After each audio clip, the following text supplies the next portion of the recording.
أعوذ بالله من الشيطان الرجيم. بسم الله الرحمن الرحيم.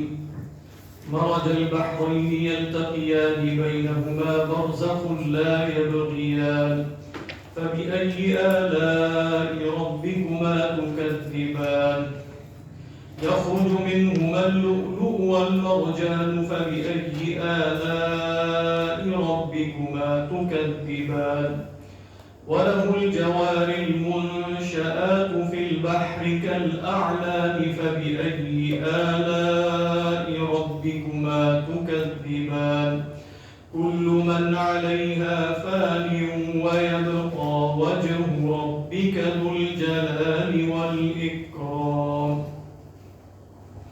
رب اشرح لي صدري ويسر لي أمري واحلل عقدة من لساني يفقهوا قولي. اللهم ألهمنا رشدنا وأعذنا من شرور أنفسنا.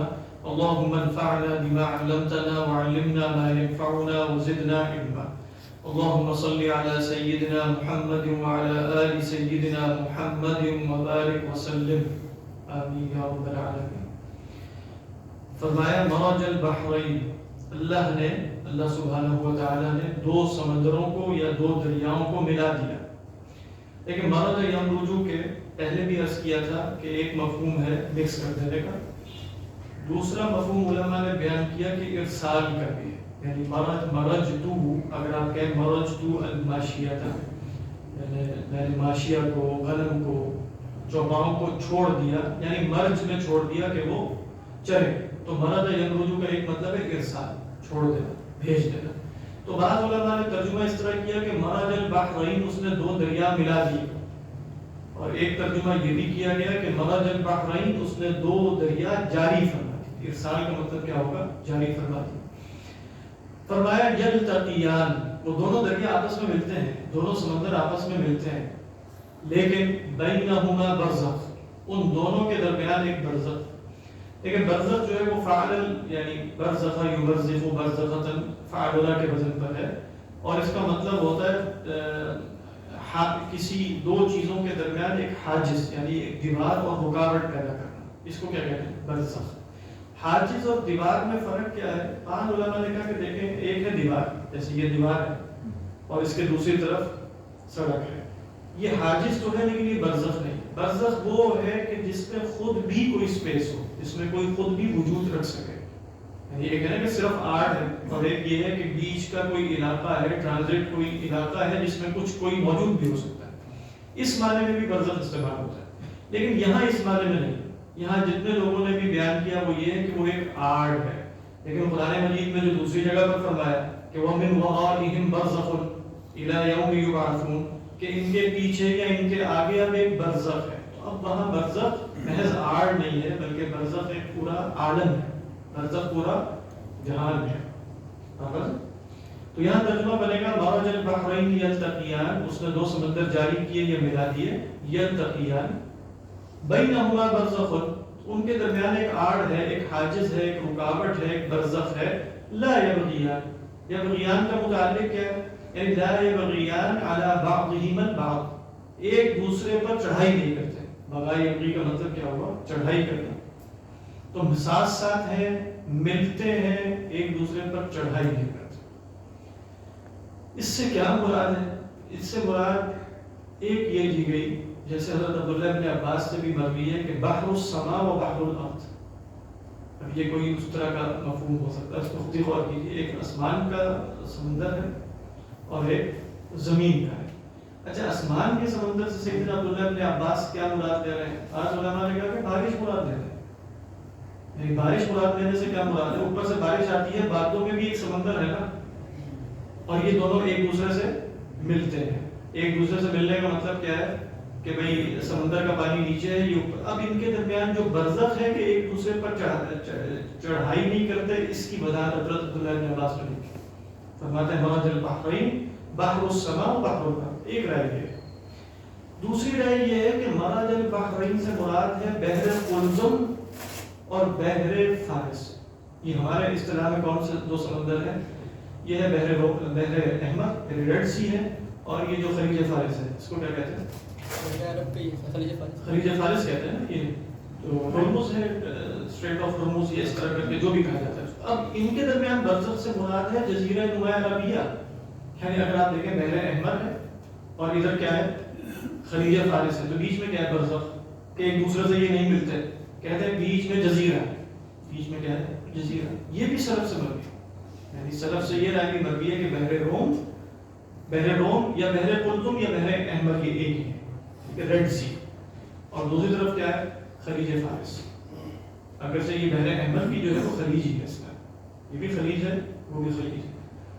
تیسری رائے یہ, جی آپ کچھ ہے, ہاں آپ کو تو کہنا چاہیے. تیسری رائے یہ ہے, اور یہ زیادہ قوی ہے, یہ قوی ترین رائے ہے, کہ اس کی تفسیر اللہ تعالیٰ سورہ فرقان میں خود فرما چکے ہیں. وہ تفسیر یہ ہے کہ وَهُوَ الَّذِي مَرَجَ الْبَحْرَيْنِ هَذَا عَذْبٌ فُرَاتٌ وَهَذَا مِلْحٌ أُجَاجٌ وَجَعَلَ بَيْنَهُمَا بَرْزَخًا, وہاں بھی فرمایا وَجَعَلَ بَيْنَهُمَا بَرْزَخًا وَحِجْرًا مَحْجُورًا, کہ بھئی دیکھو یہ دو سمندر ہیں, ایک بالکل نمکین ہے, ایک میٹھے پانی کا ہے, اور ان دونوں کے درمیان اللہ سبحانہ و تعالیٰ نے ایک برزخ پیدا فرمائی ہے, لہٰذا یہ ایک دوسرے پر چڑھائی نہیں کرتے. وَجَعَلَ بَيْنَهُمَا بَرْزَخًا وَحِجْرًا مَحْجُورًا کا مطلب ایک ممنوعہ علاقہ ہے بیچ میں, حجرًا محجورًا.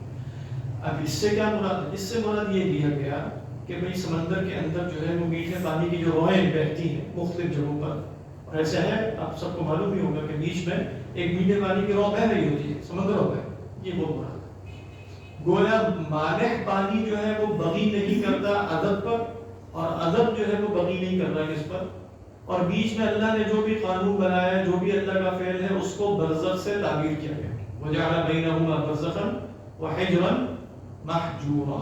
سر یہ وہ جو نیٹ کے اوپر دکھا رہے ہوتے ہیں بھئی ایک سمندر ہوتا ہے بیچ میں گاڑی, وہ نہیں ہے. ہاں دیکھیں وہ ضروری نہیں ہے, وہ رنگوں کا فرق تو ہوتا ہے, لیکن اس میں یہ ضروری نہیں ہوتا کہ ایک مالے ہے اور ایک عذب الفرات ہے, بلکہ سمندر کے بیچ میں, ویسے اگر آپ جا کے سمندر کے اندر نیچے سے کئی دفعہ بالکل جیسے میٹھے پانی کی رو بہ رہی ہوتی ہے, اس میں جا کے اگر آپ پانی پیئیں بھی تو آپ کو محسوس ہوگا کہ بالکل میٹھا پانی, کیونکہ یہاں صرف یہ نہیں ہے کہ وہ دو سمندر ہیں بس وہ ساتھ ساتھ بہ رہے ہیں, رنگ فرق ہے, رنگ فرق کا تو ذکر ہی نہیں, بلکہ دوسری جگہ کیا ذکر ہے عذب فرات و ملح اجاج. جی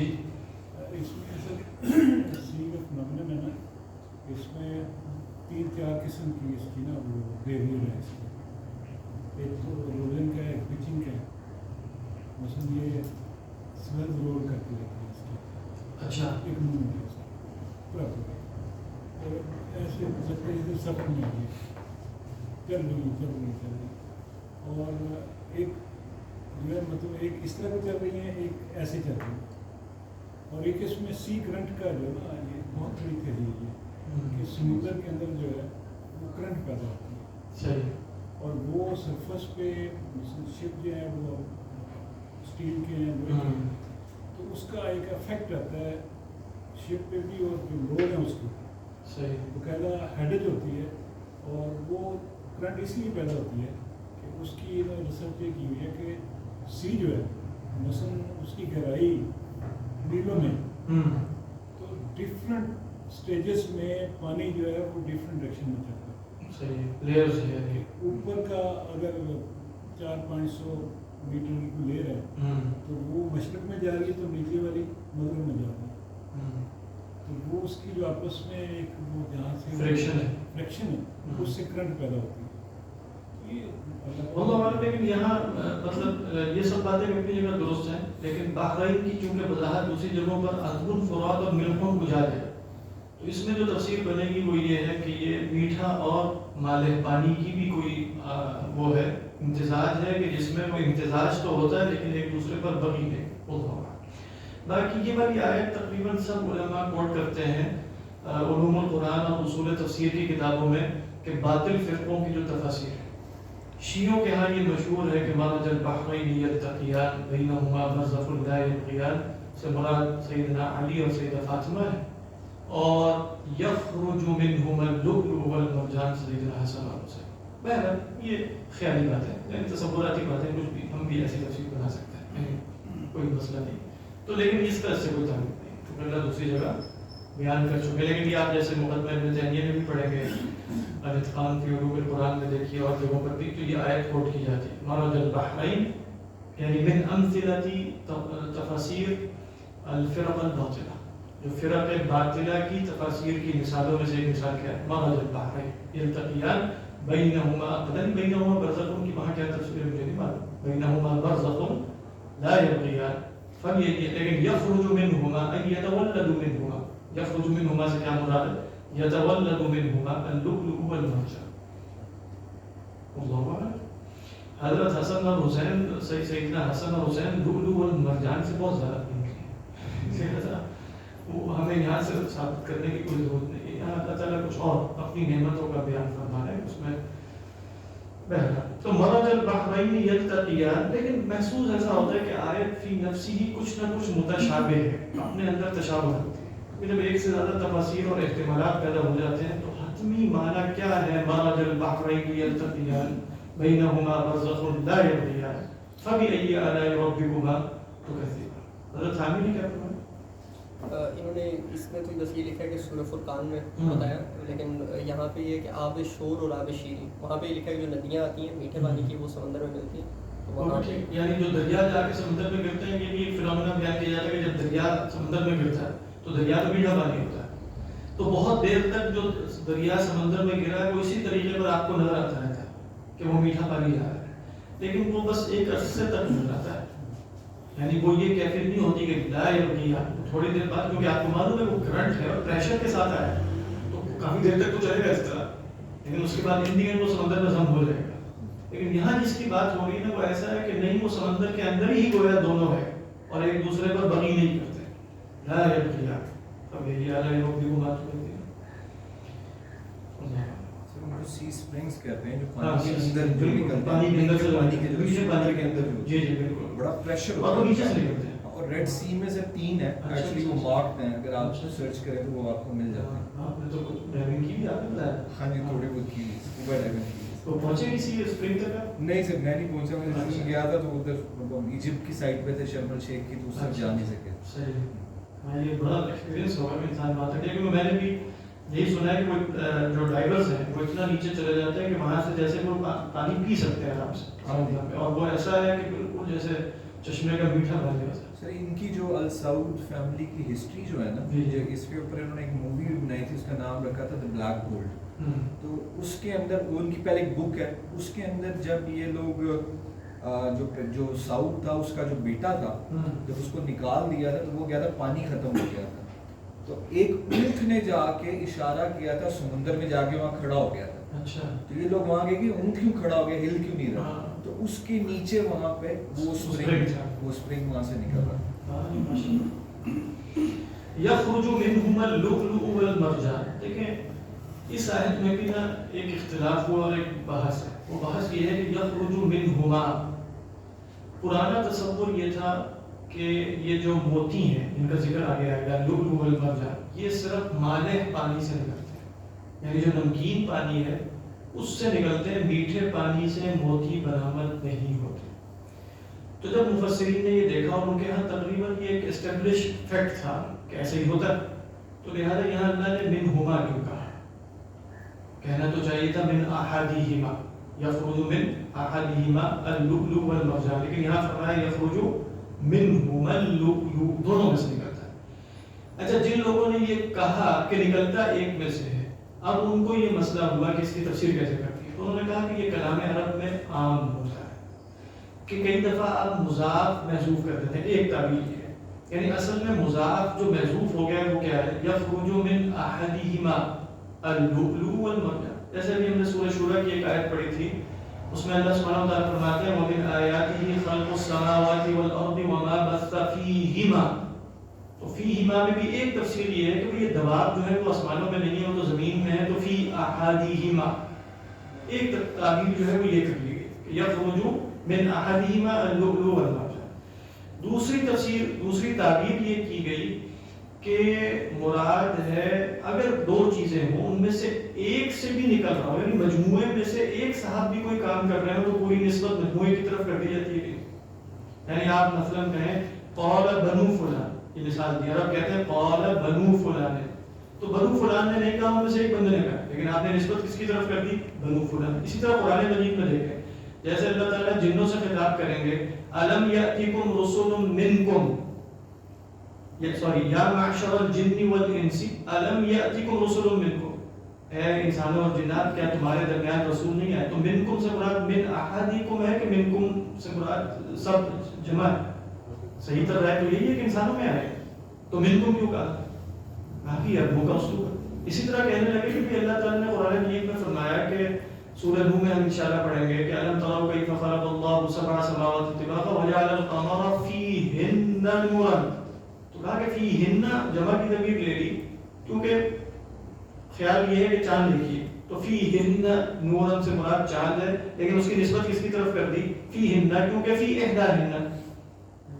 تو اسی طرح یہاں بھی ہو گیا یخرج منہما اللؤلؤ والمرجان وان كانت اللآلی تخرج من احدہما، یہ ایک رائے ہے۔ جدید مفسرین جو آپ کہتے ہیں کہ کیا بولا جاتا ہے سائنٹیفک تفسیر وغیرہ جو بھی ہے میریکلز آف قرآن اور اس طرح، تو وہ فرماتے ہیں کہ نہیں یہ پرانا تصور تھا، اب سائنس نے ہمیں یہ بتا دیا ہے کہ وہ تو میٹھے پانی سے بھی نکلتے ہیں، تو لہٰذا یہ قرآن کا اعجاز ہو سکتا ہے۔ اللہ اعلم۔ جدید تصور اس طرح بیان کیا جاتا ہے کہ یخرج منہما، اگرچہ بعض سلف میں بھی ایسی آراء نہیں ہے کہ اللہ سبحانہ وتعالیٰ نے منہما کہا ہے تو منہما کی ہے، اور پھر اس کی تعبیر یوں کرتے تھے کہ اکثر لآلی اور مرجان جو ہیں وہ نکلتے ہیں مائع پانی سے، لیکن مائع عذب سے بھی نکلتے ہیں، لیکن اقل ہے بس۔ اللہ اعلم۔ عثمان صاحب کی اس پہ کوئی تحقیق ہوگی کہ میٹھے پانی سے نکلتے ہیں؟ نہیں سر، اس پہ بس وہ ایک ویڈیو آتی ہے نیٹ پہ ایک ویڈیو آتی ہے، ایک سمندر دکھا رہے ہیں، اور کیا ہوتا ہے سمندر ایک دکھا رہے ہوتے ہیں، اس میں ایسی لگ رہا ہوتا ہے کہ بیچ میں یہ ایک آڑ ہے اور یہ دونوں مکس نہیں، اور وہاں یہ بیک گراؤنڈ پہ یہ آیت چلا رہے ہوتے ہیں۔ ہاں، لیکن یہ منہما اللؤلؤ والمرجان۔ اچھا، پھر اس کے بعد ہے اللؤلؤ والمرجان۔ ایک مشہور رائے سیدنا عبداللہ بن عباس کی ہے کہ اللؤلؤ جو ہے وہ اللآلی الکبیرہ ہے، اور مرجان جو ہے وہ اللآلی الصغیرہ ہے، یعنی بڑے موتی ہوں تو وہ لؤلؤ ہیں، چھوٹے موتی ہوں تو وہ مرجان ہے۔ حضرت مجاہد علیہ الرحمہ کی رائے اس کے بعد سے وہ کہتے ہیں مرجان جو ہے وہ اللآلی الکبیرہ ہے، اور لؤلؤ جو ہے وہ اللآلی الصغیرہ ہے، یہ بھی ہو سکتا ہے۔ تیسری رائے یہ ہے کہ مرجان ہے اللآلی الحمراء، اس سرخ موتیوں کو مرجان کہتے ہیں۔ بعض نے کہا کہ الاحجار الحمراء، موتی ہونا بھی ضروری نہیں ہے، محض سرخ پتھر ہو تو اس کو کیا کہا جاتا ہے؟ مرجان۔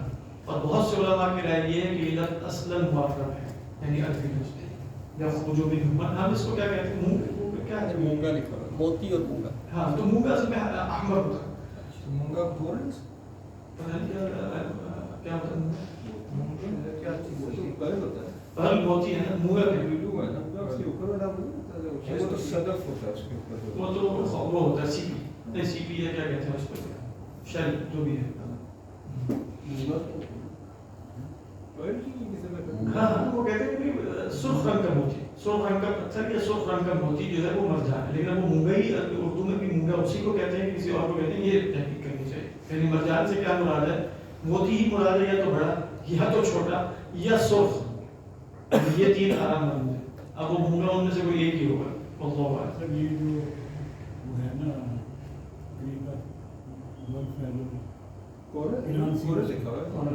پرشین گلف کہتے ہیں، پرشین گلف جو ہے اس کا اکثر حصہ جو ہے وہ شیلو ہے۔ اچھا، چلو آرڈر، شیلو کچھ بیچ میں گہرائی ہے، ابو ظبی سے لے کر دبئی کی طرف گئے ہیں، اور ابھی بہت ساری شیلو آرڈر بھی بہت اچھی خاصی گہرائی ہوئی ہے، یعنی 20-25 میٹر جو ہے جہاں پہ سمندر کے اعتبار سے تو شہر ہے، شپ چلنے کی ضمانت ہوتی ہے وہاں پہ، بیچ میں کچھ وہ جزائر بھی ہاں، وہ پٹاش کی، تو یہ جو ہے آپ کی جو پچھلی صدی تھی اس میں عرب سارے تو یہی کام کرتے تھے، ہاں یہ تلاش کرتے تھے، بالکل۔ تلاش قرآن مجید میں نعمتیں ذکر کی، تستخرجون منہ حلیۃ تلبسون، ادھر ان کے ساتھ جو زیادہ رشتہ داری ہے نا، یہ جو انڈین اسٹیٹ ہے جی جی جی، اب ان کے رشتہ داری بہت ہے اس میں، اچھا، اور یہ اسی وقت سے اچھا، یہاں لا کے فروخت کرتے تھے، اور ابھی بھی عربوں کی اکثر شادیاں ہندوستان میں اسی علاقے سے۔ اچھا، ماشاء اللہ۔ یہ کورلز بھی لوگ چوری کرتے ہیں نا، کون سا آئیلینڈ ہے آپ نے بتایا تھا کراچی کے کوسٹ پہ، چرناڑ میں نیچے سے کورل کاٹ کاٹ کے لوگ نکالتے ہیں، کافی وہ ایکویریم کے لیے تو فرمایا کہ اعوذ باللہ من الشیطان الرجیم یخرج منهما اللؤلؤ والمرجان فبأي آلاء ربكما تكذبان وله الجوار المنشآت في البحر كالأعلام. اور اسی کے لیے ہیں وہ چلنے والی کشتیاں. جواری کس کی جمع ہے؟ جاریت ان کی. المنشآت وہ یہ بھی عرض کیا تھا شاید یہی اسی طرح کی آیت سورہ شورى میں بھی آئی تھی کہ وَلَهُ الْجَوَارِ فِي الْبَحْرِ كَالْأَعْلَامِ کہ لفظ جاریہ کا جو لفظ ہی ہے اس کے اندر چلنے کا مفہوم آیا تھا. یعنی یہ کہ آپ لفظ بولیں سفینہ تو سفینہ کے لفظ سے جو تصور آئے گا وہ کشتی کا ہوگا. فل کے لفظ سے ایک تصور کشتی کا آئے گا لیکن جاریت ان کے اندر تصور کشتی کا چلتے ہوئے ہے کیونکہ جرا یجری کا مفہوم ہی ہے. تو جاریت ان کیا ہے اور جاریہ اس میں مشترک ہے. جاریہ جیسے ہم آئین کے بارے میں بولتے ہیں وہ اس میں مشترک ہے. جاریہ بھی اس میں مشترک ہے. جاریہ جو ہے وہ غلام عورت کے لیے بھی استعمال ہوتا ہے. جاریہ چھوٹی لڑکی کے لیے بھی استعمال ہوتا ہے. اگرچہ کچھ لوگ کہتے ہیں مشترک ہے مان بھی یہ سب بہت بڑھ کر ہوتی ہے. اور جاریہ جو ہے وہ سفینہ کے لیے بھی استعمال ہوتا ہے. تو یہاں قرینہ کیا ہے جس سے ہم طے کریں گے کہ یہ لفظ مشترک کس معنی میں استعمال ہوا. وہ قرینہ ہے فی البحر وَلَهُ الْجَوَارِ الْمُنشَآتُ فی البحر. یہ منشآت کیا ہے؟ دیکھیں انشاء یونشیو کا مطلب ایسے ہوتا ہے اٹھانا. تو ایک معنی تو یہ بھی ہے کہ وَلَهُ الْجَوَارِ الْمُنشَآتُ یعنی مرفوعات یعنی اسی کے لیے ہے وہ کشتیاں جن کو بلند کیا گیا ہے. کتنا بلند کیا گیا ہے کتنی اونچی ہیں فرمایا آگے کل اعلیٰ وہ آگے رہا. تو منشآت کے اندر محض ان کی بلندی کی طرف اشارہ ہے. ایک مفہوم یہ ہے. دوسرا مفہوم یہ ہے کہ المنشآت کا جو نائب فاعل ہے یعنی اس میں مفعول ہے نا جیسے اسم الفاعل آ جائے تو اس کا فاعل آ سکتا ہے. اس میں مفعول آ جائے تو اس کا نائب فاعل آ سکتا ہے. اس کا نائب فاعل محذوف ہے. وہ کیا ہے؟ وَلَهُ الْجَوَارِ الْمُنشَآتُ شِرَاعُهَا یا أَشْرِعَتُهَا. شراع کس کو کہتے ہیں؟ بادبان کو. بادبان کی جمع کیا ہے؟ أشرعہ. تو وَلَهُ الْجَوَارِ الْمُنشَآتُ مَا هِيَ الْمُنشَآتُ أَشْرِعَتُهَا. اس کے بادبان اتنے بلند ہیں كالأعلام جیسا کہ پہاڑ. یعنی وَلَهُ الْجَوَارِ الْمُنشَآتُ أَشْرِعَتُهَا فِي الْبَحْرِ. اور فی البحر متعلق منشآت سے نہیں ہے وہ جواری سے ہے. وَلَهُ الْجَوَارِ فِي الْبَحْرِ الْمُنشَآتُ أَشْرِعَتُهَا كَالْأَعْلَامِ. علم کس کو کہتے ہیں؟ علم کہتے ہیں پہاڑ کو. علم لغت میں ہر کسی ویسے تو بعض علماء نے کہا کہ علم کہتے ہیں کسی بھی بلند علامت کو جو بلند ہو. بس وہ بلند علامت عموماً پہاڑوں پر ہوتی ہے تو لہذا علم کہا جاتا ہے پہاڑ کو. وَلَهُ الْجَوَارِ الْمُنشَآتُ فِي الْبَحْرِ كَالْأَعْلَامِ اس کی جمع ہے. تو مانند پہاڑوں کے. فَبِأَيِّ آلَاءِ رَبِّكُمَا تُكَذِّبَانِ. کیا ترجمہ ہے؟ اور اسی کے ہیں جہاز جو سمندر میں پہاڑوں کی طرح اونچے کھڑے ہیں. اس میں جیسے منشآت کا متعلق اشریات وہاں نہیں بتا بلکہ کہا الجوار المنشآت اونچی اونچی کشتی جہاز جو سمندر میں پہاڑوں میں کھڑے یا کھڑے نہیں ہے بلکہ کھڑے اونچے کھڑے نہیں اونچے مطلب کھڑے سے مراد سمندروں میں ہے. اگر جیسے جوالی کے اندر چلنے کا مفہوم یعنی جیسے بلند بانی کشتی کھڑے نظر آتے ہیں ایسے. ہاں مطلب ٹھیک ہے دور سے آپ دیکھیں تو شاید ان کے موومنٹ اس طرح نظر نہ آئے بلکہ ایسے محسوس ہو کہ سمندر میں ایک پہاڑ نکلا. اللہ فَبِأَيِّ آلَاءِ رَبِّكُمَا تُكَذِّبَانِ كُلُّ مَنْ عَلَيْهَا فَانٍ. جو بھی اس پر ہے کس پر ہے؟ ہاں کی ضمیر کس کی طرف جا رہی ہے؟ فوری مرجع دیکھیں تو وہ تو منشآت ہیں وہ جواری ہیں. لیکن علماء نے کہا کہ اصل میں بات شروع ہوئی تھی وَالْأَرْضَ وَضَعَهَا لِلْأَنَامِ. ہم نے زمین کو جو ہے وہ انام کے لیے پیدا کیا. تو کل من علیہا فان جو بھی زمین پر ہے فانی ہے. کل من علیہا تو ہاں کی ضمیر کدھر لوٹی؟ زمین کی طرف. وَيَبْقَى وَجْهُ رَبِّكَ اور باقی رہے گا آپ کے رب کا چہرہ. اور یہاں جیسے علماء کا اتفاق ہے کہ الوجہ المراد به الذات کہ وجہ سے کیا مراد ہے؟ ذات مراد. جیسے اللہ تعالیٰ نے فرمایا کل شیء ہالک الا وجہہ. تو یہاں بھی کیا ہے؟ وَيَبْقَى وَجْهُ رَبِّكَ. اس سے خود پتہ چل جاتا ہے نا کہ جب اس طرح کے اعضاء کا ذکر اللہ کے لیے آتا ہے تو اس سے مراد اعضاء نہیں ہوتے. کیونکہ یہاں کوئی یہ کہہ سکتا ہے کہ اچھا وجہ باقی رہے گا نعوذ باللہ باقی وجود نہیں رہے گا. مطلب کیا مطلب ہے اس کا؟ تو وجہ سے مراد کیا ہے؟ الذات. تو وَيَبْقَى وَجْهُ رَبِّكَ آپ کے رب کی ذات باقی رہے گی. کون ہے وہ؟ ذو الجلال والاکرام. یعنی یہ وجہ کی صفت ہے